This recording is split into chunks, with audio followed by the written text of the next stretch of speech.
Shalom Jojoah manbandu krina perpulungan Tuhan ijapa pekam ringan warenda jumpa kita ibas podcast Gereja Anta GBKP alu tema ketahanan keluarga warenda kari cakap-cakap kita ras kekelengan ta Dr. Lahargo semiring kembaran karena kaikin ketahanan keluarga tentu arah bidang si itekuni Dr. Tenda kejiwaan.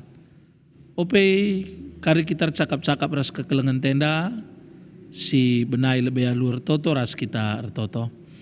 Ngatakan bujur kami bandu Tuhan bernyenda ngoka kami jumpa ibas podcast Gerejandu. Si hati kami cakap-cakap warenda ras kekelengan kami Dr. Lahargo kembaran. Karena ketahanan keluarga. Kau pe sidai kerina te kami bagikan sada bagin katandu si jadi palas perjumpaan kami warenda. Tuhan lasi masu-masu gelah katenda kari nambai gegah kami. Bas Yesus reh kami kukam. Amin. Kekelengan Tuhan Jakub sada ayat 10:2 ngatakan maka ketuahan kalak si megenggeng ibas berbagai-bagai percubaan. Sebab kenca menang ibas percubaan ini, ia lo kena meulih kemenangan na, me kegeluhan singgoi padan kendi bata mankala sing kelengi di bata. Perpulungan kekelengan Tuhan, Jakub alu tegas ngangkatkan dua kata si menjadi renungan man banta warenda, megenggeng ras kemenangan. Adibas bahasa Indonesia kata kena bertahan dan menerima mahkota. Tentu megenggeng labu hal si melukah sebab ibas buena percubaan megati banci jadi labuh megati janji kita talupe kita ikan percubaan-percubaan si reh.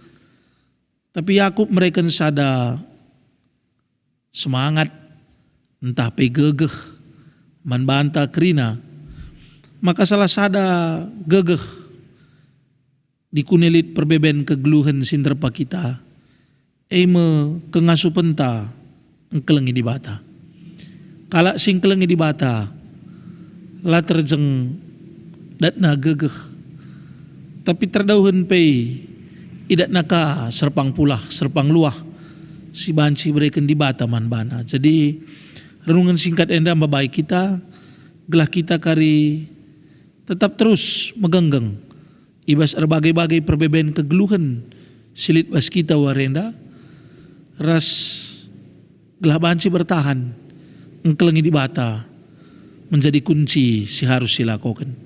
Amin ertoto kita. Katandu ngoy dengkahkan kami o Bapa, berikan kami dagi gegeh, gunandalankan katandu singgoy dengkahkan kami ras-ras. Enda Tuhan toto kami, arpangandas kami ku kami baskilar Yesus Kristus Tuhan kami. Amin.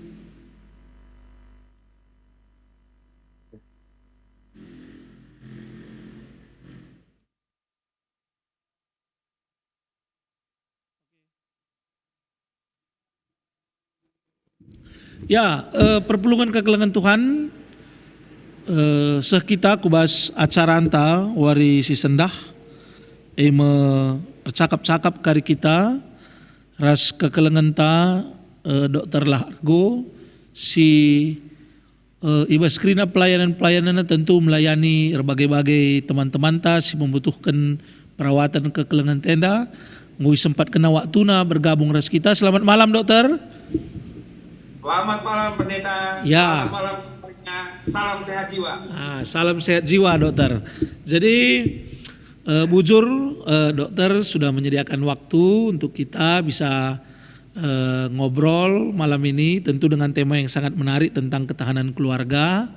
Langsung dokter, kira-kira dalam perspektif psikologis kejiwaan ketahanan keluarga itu apa sih dok ya?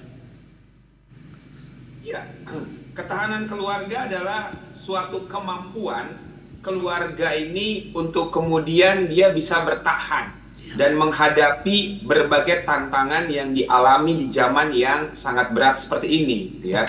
Atau yang kita sebut sebagai resiliensi pada keluarga. Ya, jadi zaman sekarang bukan zaman yang mudah, karena zaman sekarang ini para ahli ada yang bilang ini VUCA era. VUCA era itu kepanjangannya volatil. Zaman ini berubah dengan begitu cepat sekali. Belum sempat kita belajar suatu hal, sudah harus mendalami hal yang lain. Sehingga itu melelahkan tentunya untuk kondisi mental kita. Kemudian juga uncertain. Banyak sekali ketidakpastian di dalam dunia ini. Buat keluarga, hal ini pun tentunya menjadi suatu hal yang berat. Kemudian kompleksitasnya begitu beragam. Tidak mudah menyederhanakan suatu permasalahan. Harus memikirkan dari berbagai aspek dan sangat kompleks. Dan ambigus, banyak hal yang mengkhawatirkan, banyak hal yang mencemaskan, banyak hal yang mengagetkan bagi keluarga-keluarga di zaman yang sekarang ini. Nah, berbagai stresor yang dialami di dalam kehidupan oleh setiap individu dan keluarga, itu bisa memberikan suatu dampak bagi keluarga ini. Dan kalau sebagai seorang psikiater, aku banyak menemukan sekali berbagai permasalahan-permasalahan kejiwaan yang ternyata bersumber masalahnya itu adalah di dalam keluarga. Trauma di dalam keluarga, komunikasi yang tidak hangat, anak yang tidak mendapatkan emotional touch dari orang tuanya, anak yang dibanding-bandingkan, tidak diapresiasi, diberikan ekspektasi yang sangat tinggi, suami dan istri yang tidak saling memahami, konflik, ribut, bertengkar, berujung kepada perselingkuhan, perceraian, masalah kesehatan mental di setiap anggota keluarga. Ini merupakan suatu ujian bagi setiap keluarga dan tentunya butuh yang kita sebut ketahanan keluarga untuk bisa menghadapi tantangan di tengah zaman ini. Dan sebuah survei dari Kompas sekitar 2 bulan yang lalu itu menyatakan dengan sangat jelas. Kalau zaman dulu kita tahu ya bahwa mereka yang berasal dari keluarga yang broken home, itu banyak sekali kemudian masalah ataupun problem dengan kesehatan jiwa, gangguan kejiwaannya. Tetapi ternyata survei dari Kompas yang terbaru menunjukkan bahwa ternyata gangguan kejiwaan itu 58% atau yang paling banyak justru sekarang dimiliki oleh mereka yang berasal dari keluarga yang utuh. Ayah dan ibunya ada di situ. Tetapi ternyata anggota keluarga, terutama anak-anak, itu mengalami suatu masalah kejiwaan. Sehingga kita perlu pertanyakan lebih lanjut, di mana ketahanan keluarga yang sebenarnya utuh anggota keluarganya, tapi justru memiliki berbagai masalah kesehatan jiwa. Artinya ada yang salah ini. Ada yang perlu diperbaiki dalam sebuah keluarga. Dan itulah yang menjadi topik yang akan kita bahas lebih dalam lagi ya Pendeta pada malam hari ini tentang ketahanan keluarga, karena datanya secara objektif menunjukkan bahwa keluarga itu saat ini menjadi sangat rapuh, sangat mudah untuk membuat anggota keluarganya mengalami berbagai masalah termasuk masalah psikologis atau kejiwaan. Pendeta. Ya dokter, jadi menarik ya bahwa dalam situasi VUCA yang dokter jelaskan tadi, justru kerentanan-kerentanan terjadi di banyak keluarga. Nah pertanyaannya dokter, yang mungkin supaya jemaat kita semua tahu, dampak yang terlihat langsung dan mungkin gunung es yang sedang bergulir itu apa sih bagi keluarga kalau ini nggak kita selesaikan nantinya dokter? Kehancuran keluarga. Ya. Itu yang akan kemudian terjadi. Keluarga yang hancur, dan kalau itu tidak ditangani dari awal, tidak diberikan suatu sistem proteksi yang baik, orang tua yang tidak mau belajar tentang pola asuh, tidak ada keharmonisan dalam keluarga, itu yang akan kemudian terjadi. Dan sebelum itu terjadi, berbagai permasalahan mungkin akan muncul pada akhirnya. Misalnya, anak yang tidak harmonis dengan orang tuanya, dengan sesama saudaranya, perselingkuhan dalam keluarga, perceraian, keributan yang banyak. Dan itu akan mengganggu performance dari masing-masing anggota keluarga dalam kehidupan sehari-hari. Dan sebuah keluarga Kristen yang harusnya menjadi berkat, menjadi role model bagi orang lain, itu tidak bisa kita dapatkan lagi. Justru sebaliknya, kita sebaliknya menjadi contoh yang buruk kemudian di masyarakat, karena tidak bisa menjaga keluarga ini tetap bertahan di tengah zaman yang memang sulit ini. Dan hal tersebut sudah semakin nyata di era yang sekarang ini. Banyak sekali perselingkuhan, perceraian. Dan menurut saya yang menjadi tantangan terbesar bagi keluarga ini adalah adiksi digital. Penggunaan handphone. Penggunaan internet. Ini betul-betul membuat keluarga ini berada dalam suatu tantangan yang sangat besar. Pendeta. Ya dok, jadi kita lihat memang hampir semua keluarga bergumul hari ini, khususnya tentang yang dokter bilang tadi, adiksi digital. Lalu keluarga-keluarga juga dengan situasi yang hari ini juga sedang berjuang bicara tentang keharmonisan, pola asuh gitu ya dok. Lalu dari seluruh benang kusut ini untuk membangun ketahanan keluarga, kira-kira kita mulainya dari mana dok? Apakah dari relasi keharmonisan atau pola asuh? Dari mana dulu ini dok? Harusnya kita benahi dok. Silakan dok. Ya, jadi sebuah keluarga itu dia ada 3 komponen yang terpenting di situ. Ya. Yang pertama itu adalah love atau passion, gitu ya. Jadi selalu harus ada kasih yang sebagai pondasi dalam keluarga. Ini secara psikologis juga demikian. Yang kedua, perlu ada komitmen. Komitmen untuk menjalankan tugas dan tanggung jawab sebagai anggota keluarga masing-masing. Sebagai seorang ayah, sebagai seorang ibu, dan juga sebagai seorang anak tentunya. Banyak sekali tugas dan tanggung jawab yang harus kita jalankan sesuai dengan apa yang diporsikan kepada kita. Dan yang ketiga adalah keintiman dalam keluarga. Menurut saya ini yang sekarang ini hilang pendeta, gitu ya. Jadi keintiman dalam keluarga ini sekarang hilang. Dan salah satunya adalah karena gadget tadi. Sekarang ada fenomena psikososial yang kita sebut namanya adalah pubbing. Pubbing itu adalah phone snubbing, mengabaikan orang yang sedang berinteraksi dengan kita karena kita fokusnya tertuju pada ponsel kita, pada handphone kita. Dan inilah yang kemudian menyebabkan anggota keluarga yang lain itu merasa dikucilkan, tidak dianggap, tidak diperhatikan. Dan oleh Lembaga Kesehatan Dunia atau WHO dikatakan bahwa adiksi terhadap handphone ini itu memicu munculnya masalah global di zaman sekarang yang kita sebut sebagai loneliness atau kesepian. Kesepian atau loneliness ini menjadi ancaman global di masa kini. Dan ini sudah dideklarasikan oleh WHO. Dan dia disetarakan bahayanya dengan bahaya merokok, minuman keras, dan juga dengan obesitas. Jadi sebegitu besarnya tuh loneliness itu. Sekarang ini loneliness atau kesepian bukan berarti kita nggak bisa kumpul-kumpul, nggak bisa ke tempat yang ramai. Bahkan di tempat yang ramai pun, di tengah orang-orang yang terdekat kita pun, orang itu bisa merasakan kesepian. Kenapa demikian? Karena sekarang ini sudah jarang sekali orang yang rindu mata yang menatap, tapi sibuk dengan jari yang mengetik sekarang ini.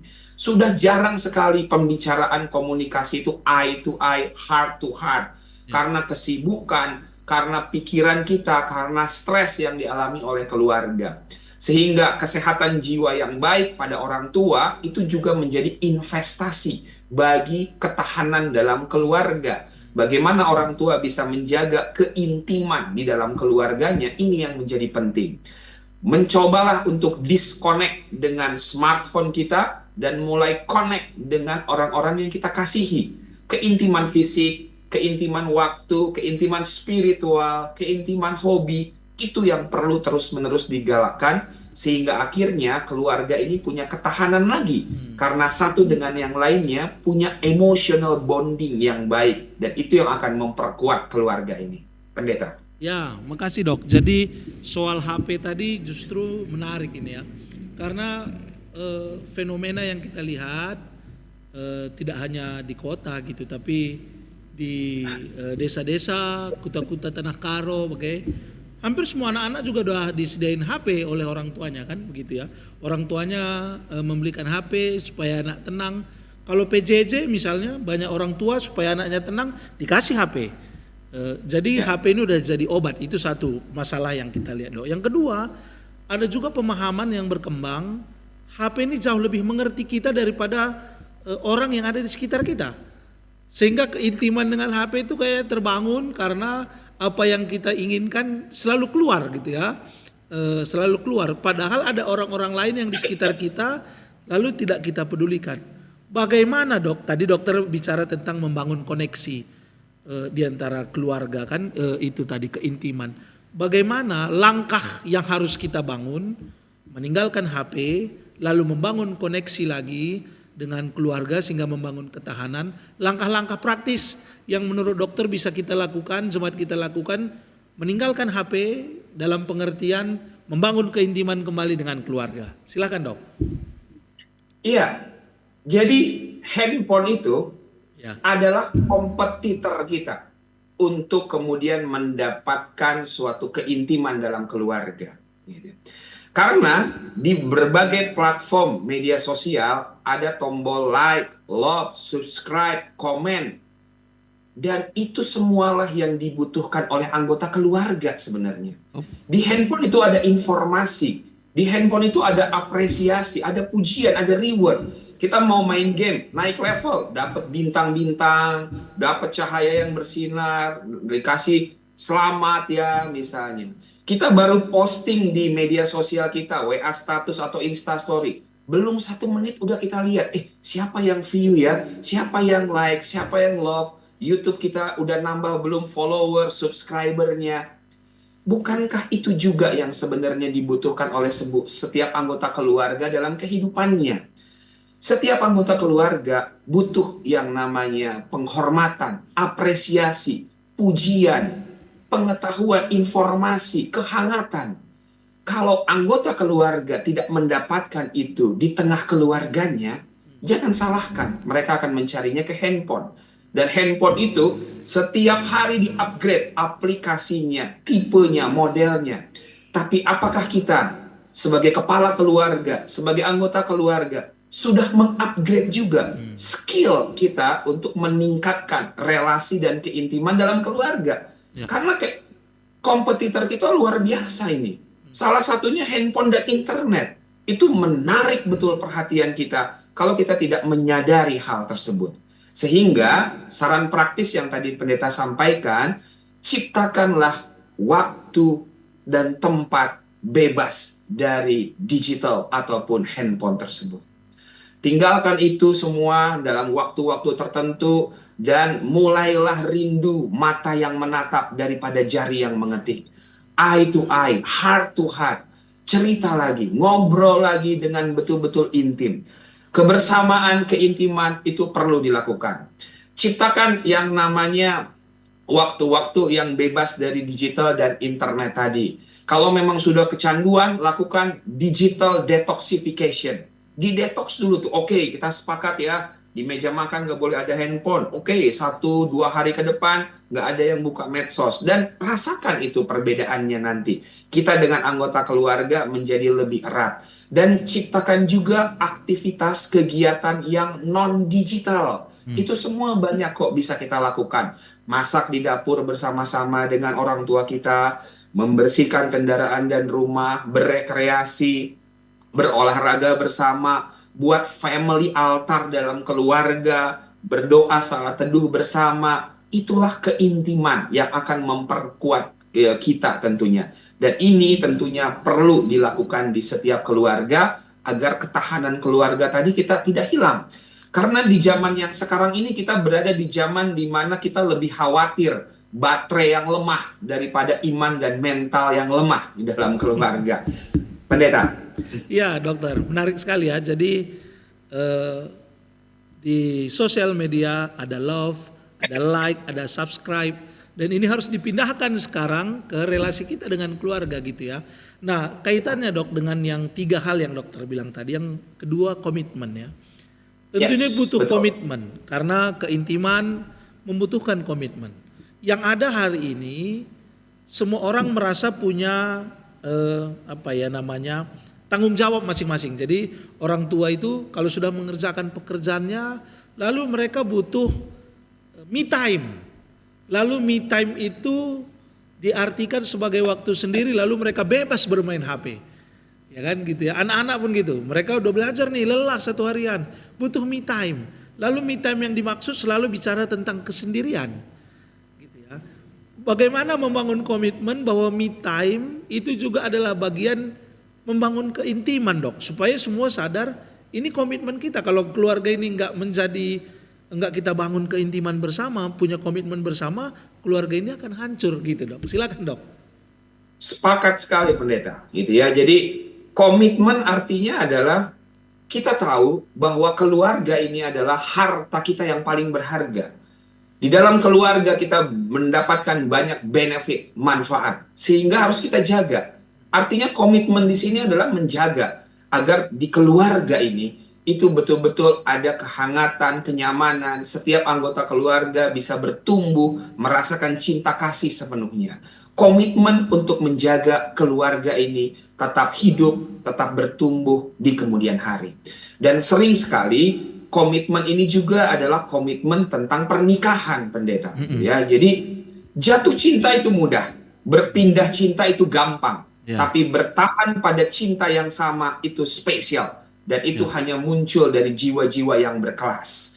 Jadi saya banyak sekali sekarang ini menemukan gitu ya, banyak keluarga-keluarga Kristen yang bergumul dengan kesetiaan, dengan perselingkuhan dalam keluarga. Ini juga termasuk yang namanya komitmen kita gitu ya. Karena sudah jatuh ke situ udah rumit sekali. Hampir setiap hari saya melakukan couple terapi, marital terapi untuk keluarga-keluarga yang sudah berpikir bahwa ada opsi untuk berpisah. Dan siapa yang paling dirugikan dan mendapatkan masalah ketika suami istri berpisah adalah anak-anak. Gitu. Sehingga komitmen itu menjadi sesuatu dasar dari sebuah keluarga.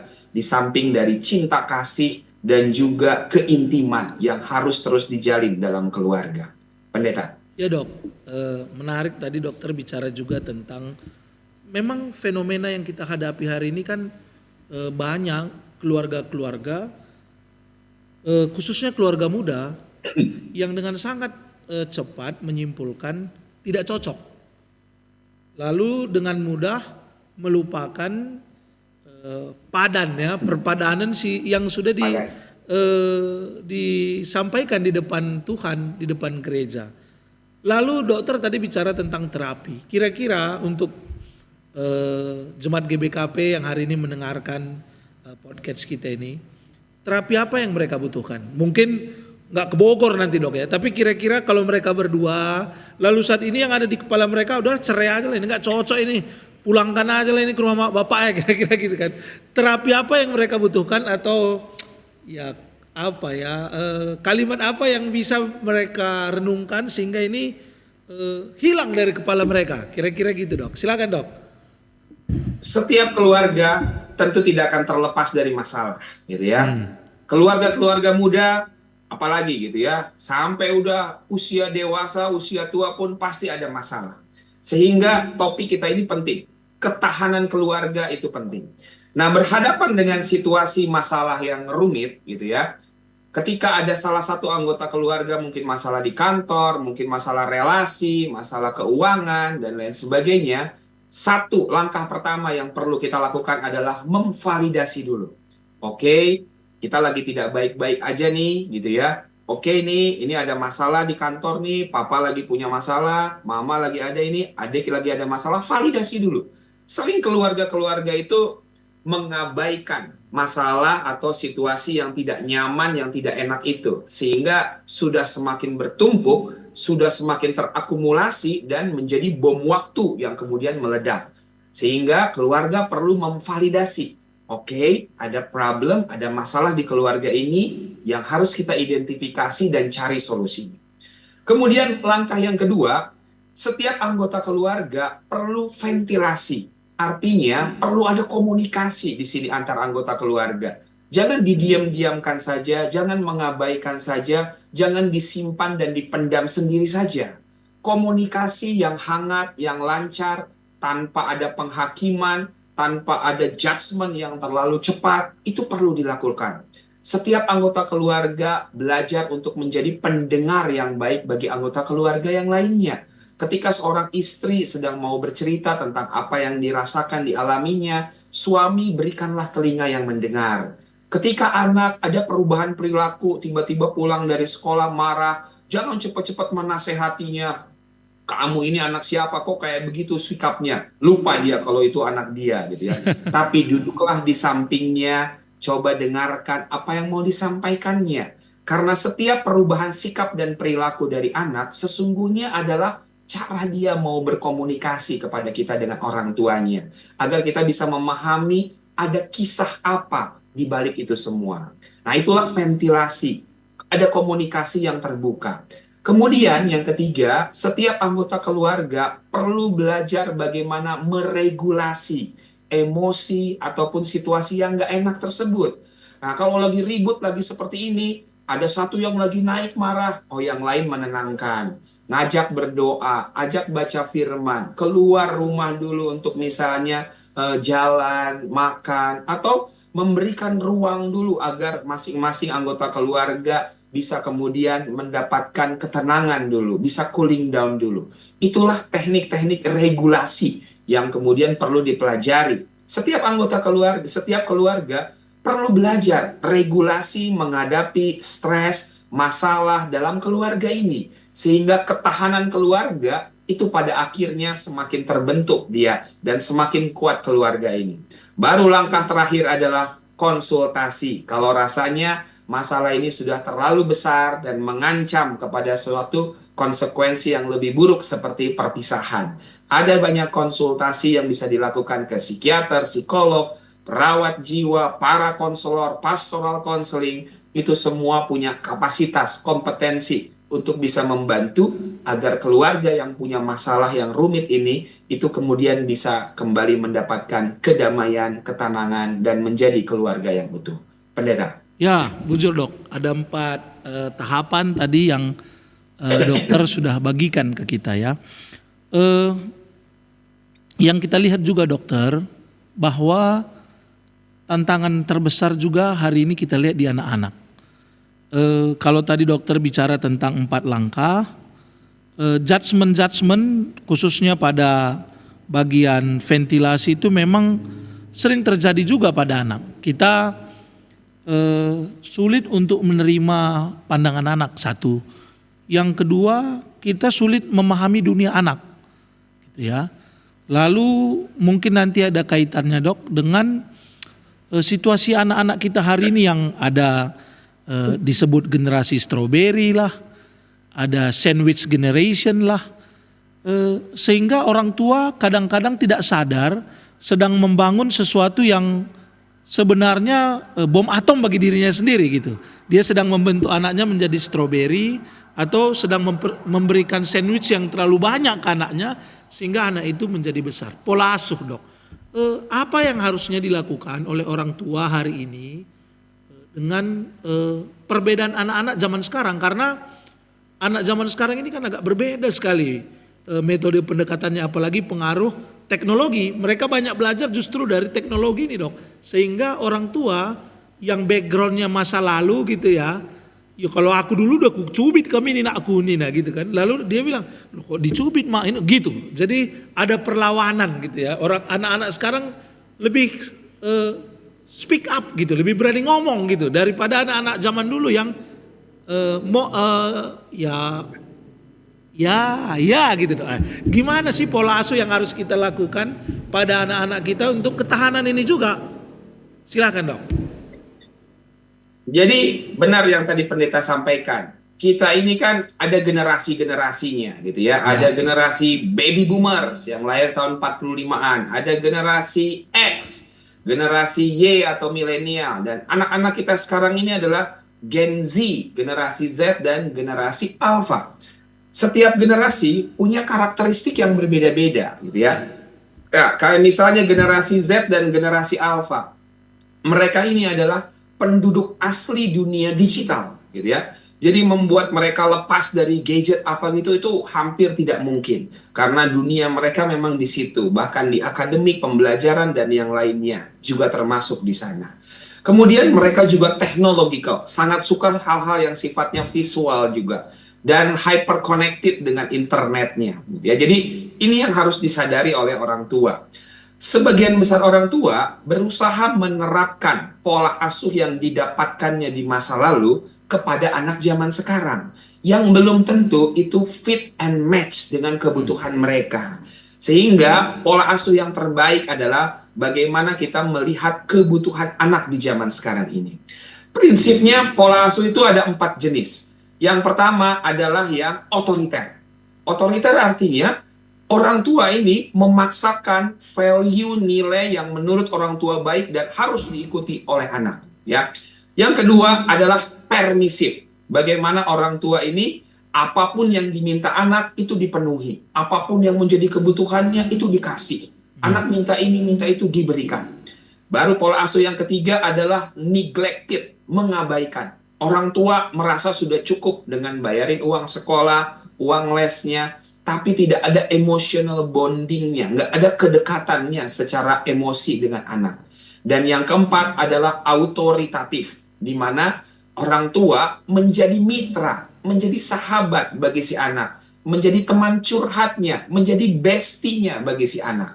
Nah, setiap pola asuh ini punya manfaat dan kerugiannya. Dalam satu waktu, untuk hal-hal yang sifatnya fundamental, orang tua perlu otoriter, gitu ya. Itu perlu dilakukan.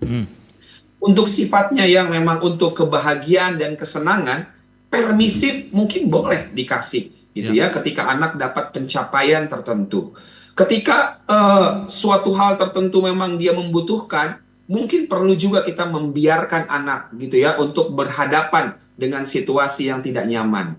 Kadang-kadang ya, ibunya takut anaknya kenapa-kenapa, papanya takut anaknya nggak bisa apa-apa, gitu ya. Jadi perlu juga anak berhadapan dengan masalah agar dia kemudian bisa lebih matang dan dewasa. Dan yang otoritatif tadi, kita berdiri, duduk sejajar dengan anak dan menjadi sahabat bagi anak. Nah, porsi mana yang lebih dominan, setiap keluarga itu punya warnanya sendiri, pendeta. Dan yang terpenting adalah ketika menjalankan suatu pola asuh itu, I'm okay and you are okay. Kita sebagai orang tua oke, anak-anak merasa oke.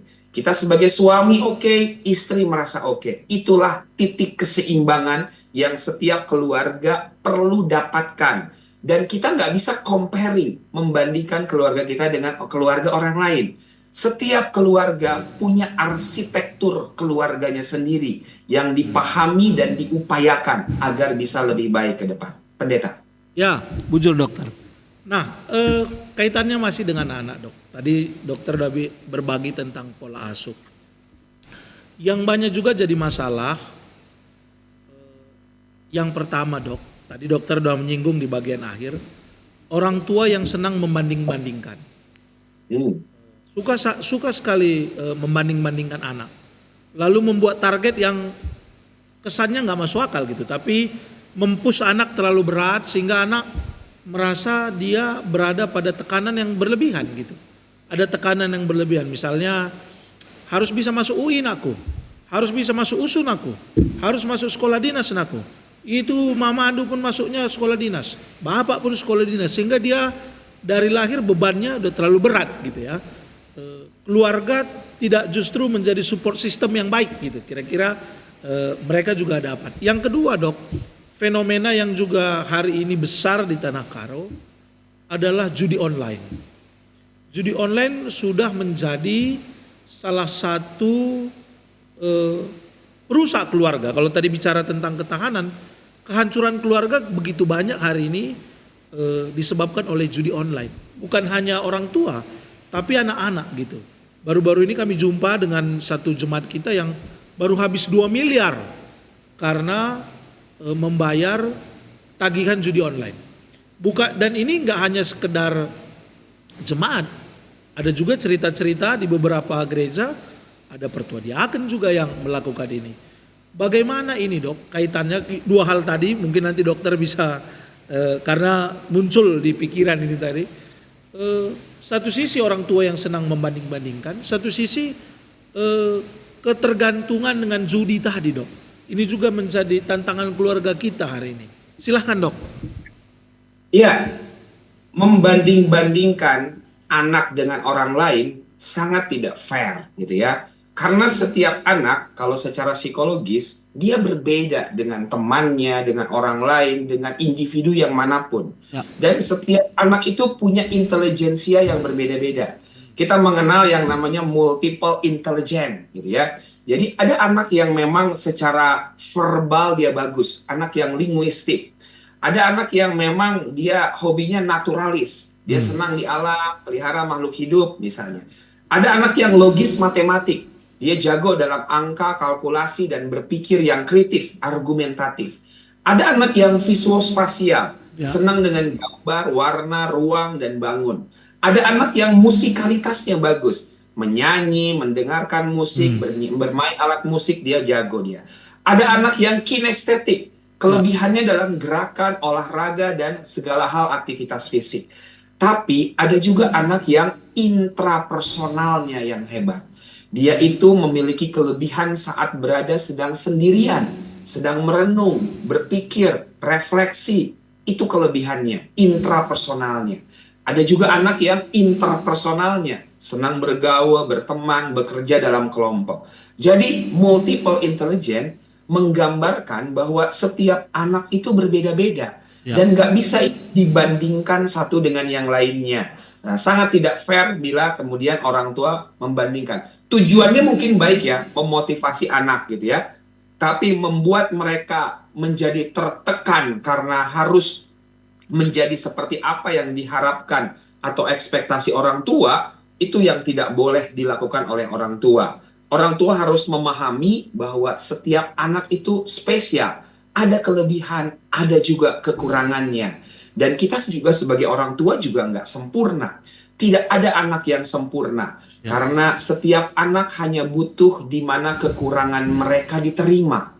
Mereka juga rapuh. Teruslah kita berupaya agar setiap anak itu menjadi utuh. Karena kita mendampingi mereka dalam perjalanan kehidupan mereka ke depan. Yang tentunya tidak mudah untuk dilakukan. Kemudian yang kedua, judi online itu pendeta, itu udah gangguan kejiwaan gitu. Ya, jadi itu udah brain disease. Jadi kalau zaman dulu kita mengenal adiksi itu adalah substance addiction, adiksi zat, kecanduan rokok, kecanduan narkoba, kecanduan alkohol, itulah adiksi zat. Tapi sekarang kita di dunia psikiatri itu mengenal yang namanya behavior addiction atau adiksi perilaku. Adiksi perilaku tuh adiksi judi online, adiksi pornografi. Wah, sekarang anak muda banyak yang kecanduan pornografi. Atau mereka menyebutkannya PMO, pornografi, masturbation, orgasm. Jadi dia masturbasi atau onani dengan cara melihat video-video porno di internet. Itu PMO namanya. Nah, itu banyak itu. Itu juga adiksi itu.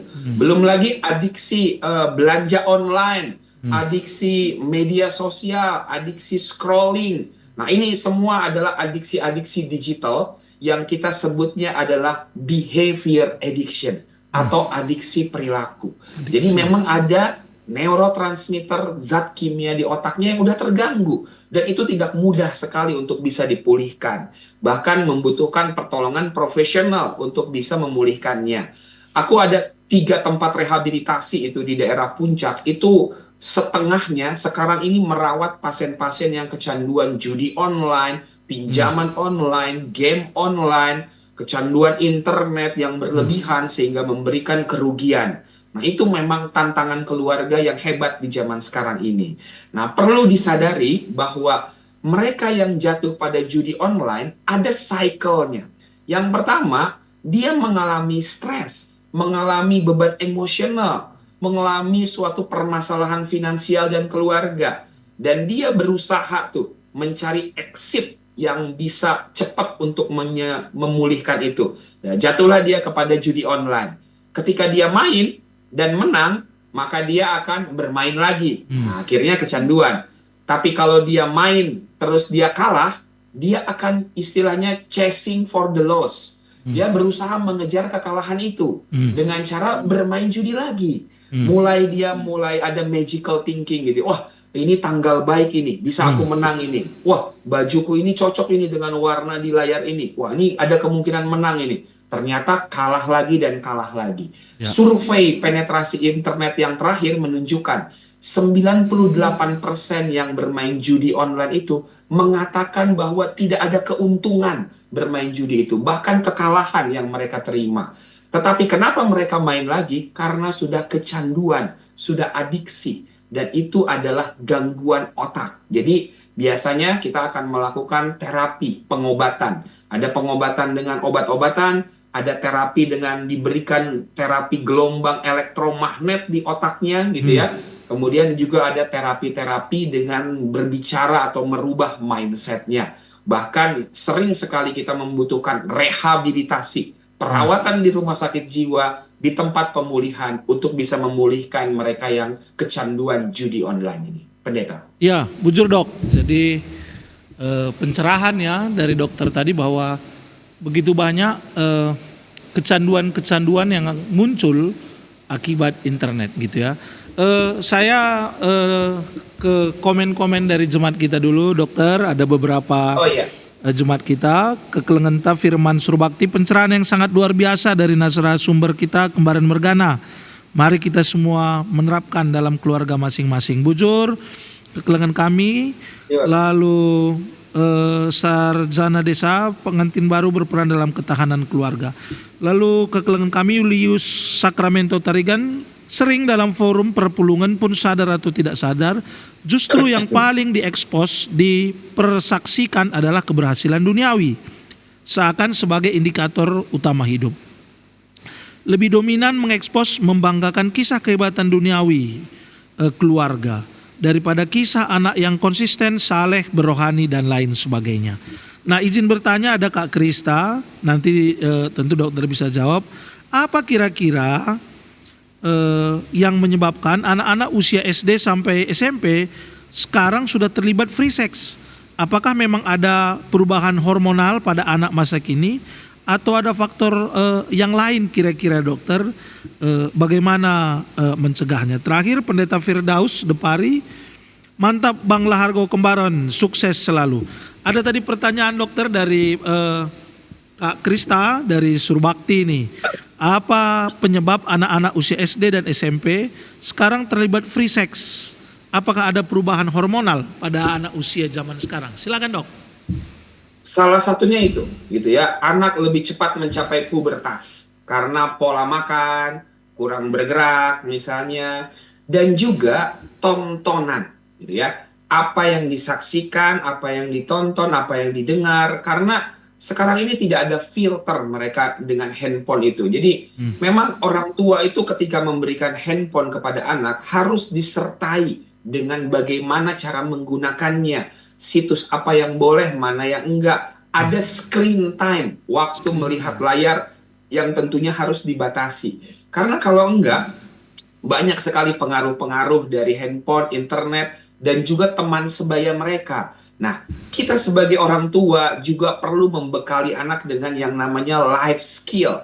Norma, nilai-nilai yang menjadi pondasi bagi perilaku mereka dalam kehidupan sehari-hari. Karena ada namanya tekanan teman sebaya. Tekanan dari teman sebaya itu nggak mudah loh dihadapi oleh anak-anak. Apalagi anak-anak yang remaja ya.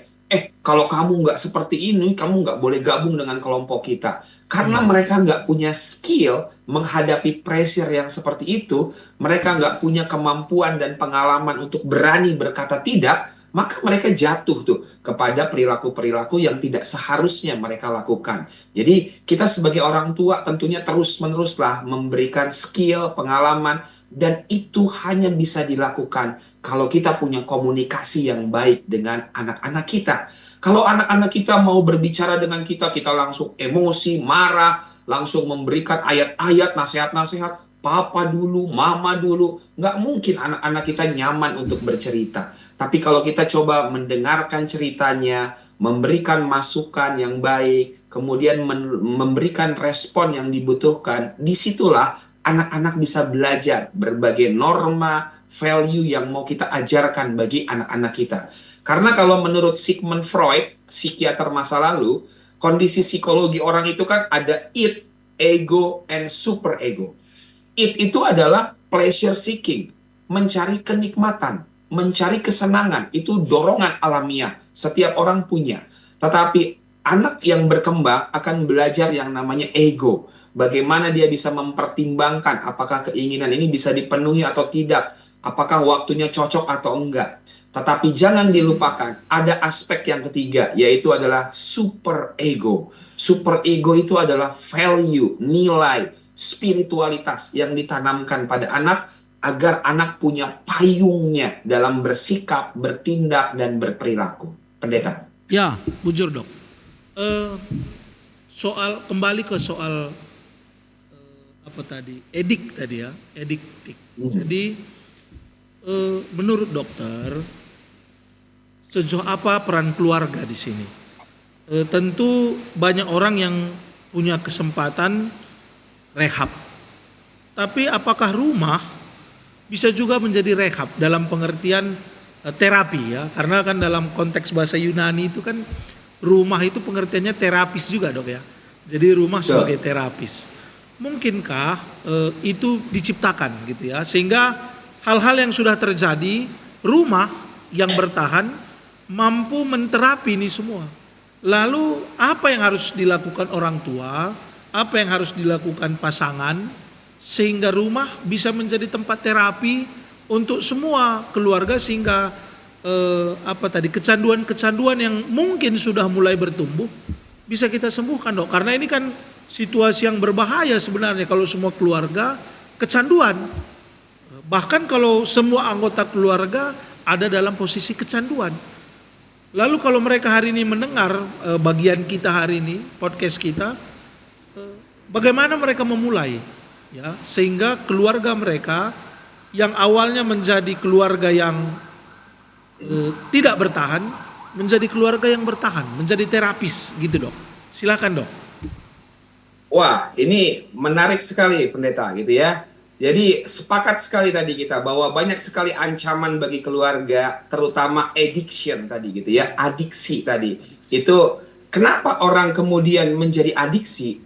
Karena tangki emosi mereka, tangki emosi anggota keluarga ini tidak terisi dengan baik oleh sikap yang ada ditunjukkan oleh setiap anggota keluarga.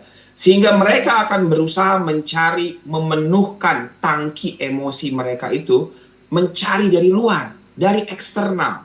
Dan itu akan mudah banget mereka dapatkan dari gadget. Dari platform media sosial, dari game yang mereka mainkan, dari pornografi, tangki emosi itu akan terisi. Cuma sayangnya, itu sifatnya adalah temporary. Dan itu semu. Diisinya semu, bukan sesuatu yang memang betul-betul mereka butuhkan. Hanya sesaat saja, temporary relief dia terisinya dengan gadget yang kemudian berujung kepada addiction. Nah, jadi pendeta tadi sampaikan bahwa bagaimana nih keluarga menjadi terapis gitu ya, menjadi suatu tempat untuk menterapi anggota keluarga. Kalau demikian, isilah tangki emosi masing-masing anggota keluarga itu dengan apa yang mereka butuhkan. Nah, paling mudah dengan menggunakan prinsip 5 love languages, 5 bahasa kasih.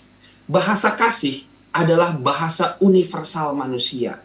Tapi setiap bahasa kasih itu punya tangki emosinya masing-masing, pendeta. Ibaratnya nih, kalau mobilnya solar diisi dengan premium, nggak akan mungkin bisa jalan. Demikian juga sebaliknya.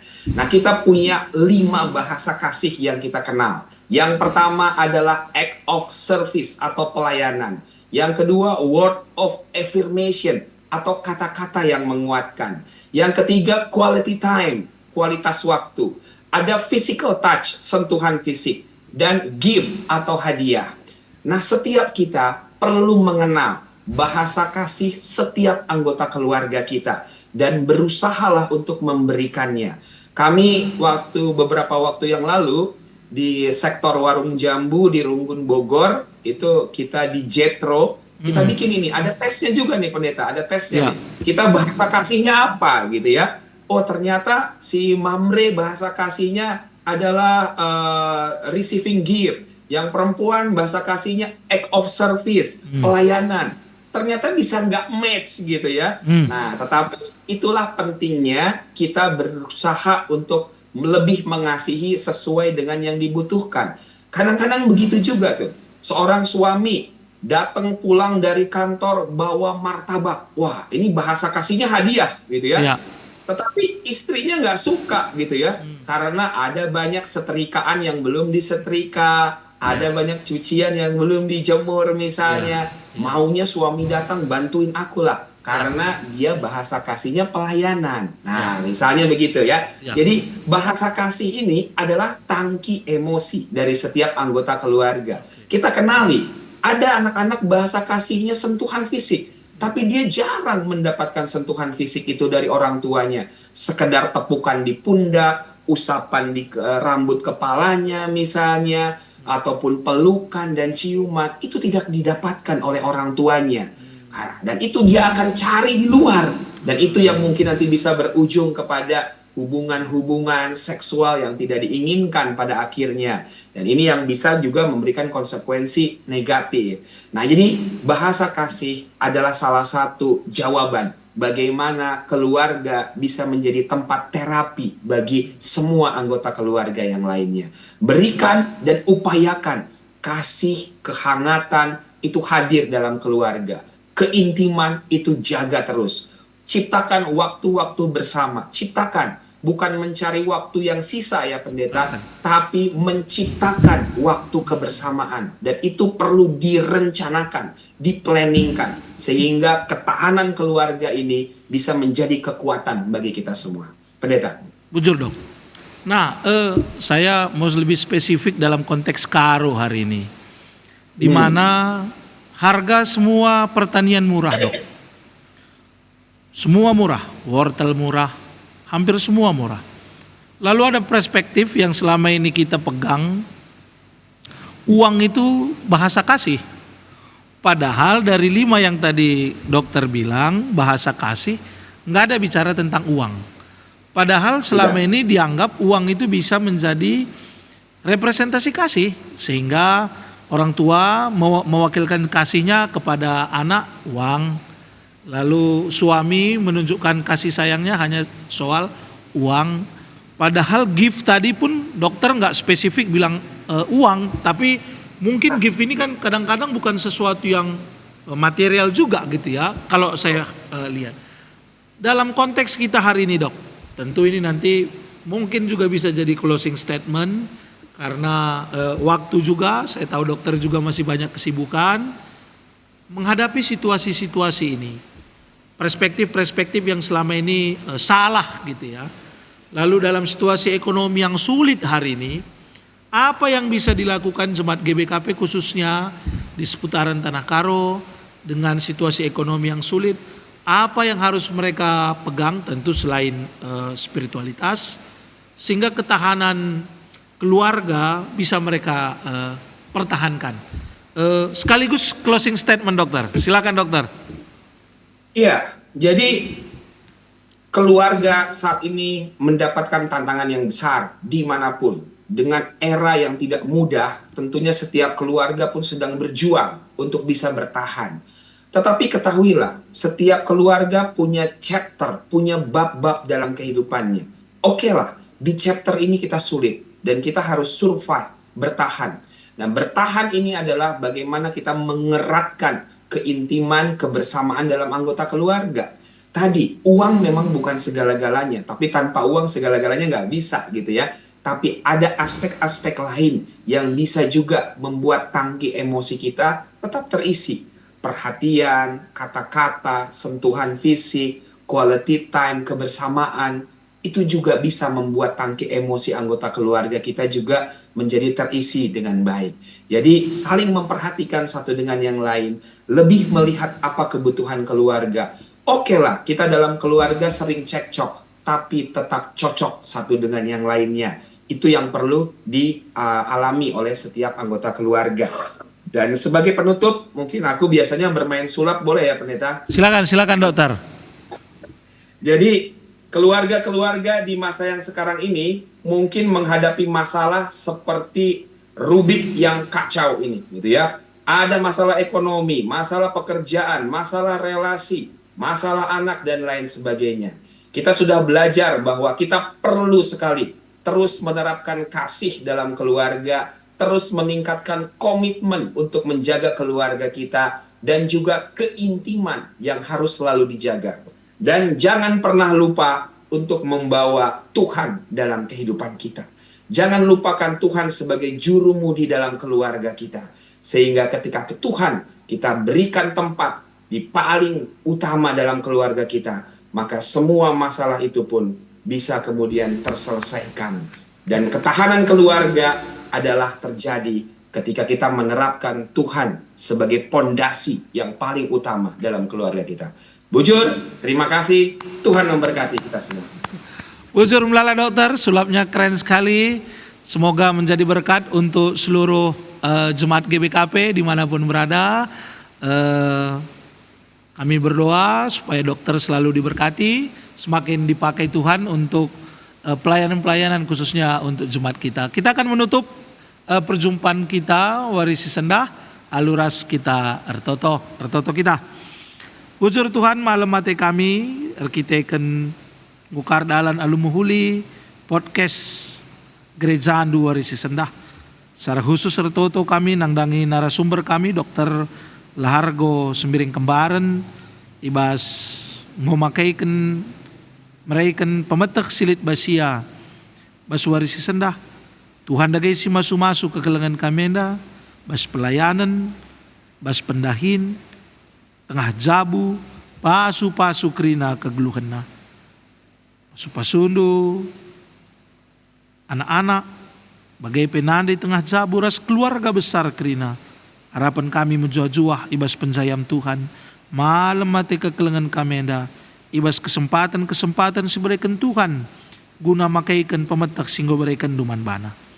Pasu-pasu pe krina ke kelengan kami singgo muat bagin ibas acara kami sekelenda, Pertua Alpredi Ginting, Pertua Bapak Harvan Sinurat, Naras Insinyur Julianus Ginting Suka, kekelengan kami Wage Ginting Manik, bagai pe Adrianus Barus, si tetap muat bagin guna pelayanan kami bas podcast, pasu-pasundu krina usaha-usahana, gelaya pe menjuah-juah malam Athena.